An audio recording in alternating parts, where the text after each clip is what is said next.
Je suis diabétique. Je suis un sclérosé. J'ai 2 pathologies, VIH et insuffisance rénale. J'ai une sclérose en plaques. J'ai une insuffisance rénale. Je suis concernée par plusieurs maladies chroniques.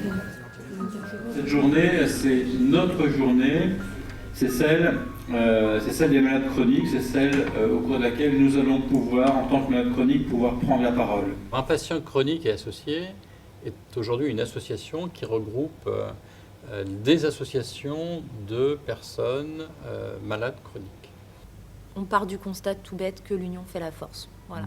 Au lieu de représenter, selon les pathologies, 150 000, 200 000, 400 000 personnes, c'est là que représenter 25 millions de personnes, c'est un poids.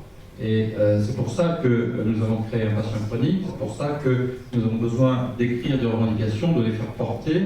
Et sur la plupart des maladies, le regard du voisin, le regard de l'employeur, le regard de l'assureur est souvent un regard péjoratif, ce qui met les personnes dans une situation très compliquée. Quand on a une maladie chronique, contracter une assurance pour assurer sa maison ou un plan de financement pour pouvoir la payer, les surcotes et les surprimes, c'est abyssal.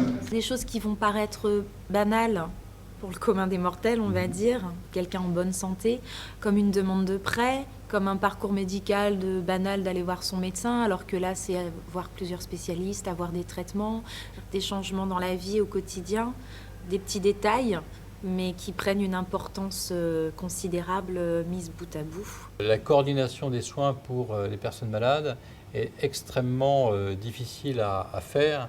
Et bien souvent, ce sont les personnes malades qui elles-mêmes doivent coordonner les relations entre les différents professionnels de santé auxquels ils ont affaire. Personne n'est au courant de ce que fait l'autre. Le généraliste dans son coin, l'infirmière dans son coin, le kiné. Chacun bosse et puis voilà, personne ne sait. Je suis vraiment ravie de participer à cette rencontre pour justement ne pas me sentir toute seule dans mon petit coin en tant que malade psychiatrique à part. Merci de m'associer à cette impatiente que je suis, parce que je ne suis pas patiente du tout, et moins que tout le monde, voilà. Nous ne pouvons pas accepter que les personnes vivant avec une maladie chronique aient à arbitrer entre leurs soins et leur vie quotidienne, entre se soigner et se vêtir, entre se soigner et manger. C'est une absurdité pour la santé individuelle, c'est une absurdité pour la santé publique, c'est une absurdité pour les finances publiques. Notre santé n'est pas une marchandise, elle est l'élément principal qui détermine la qualité de notre vie.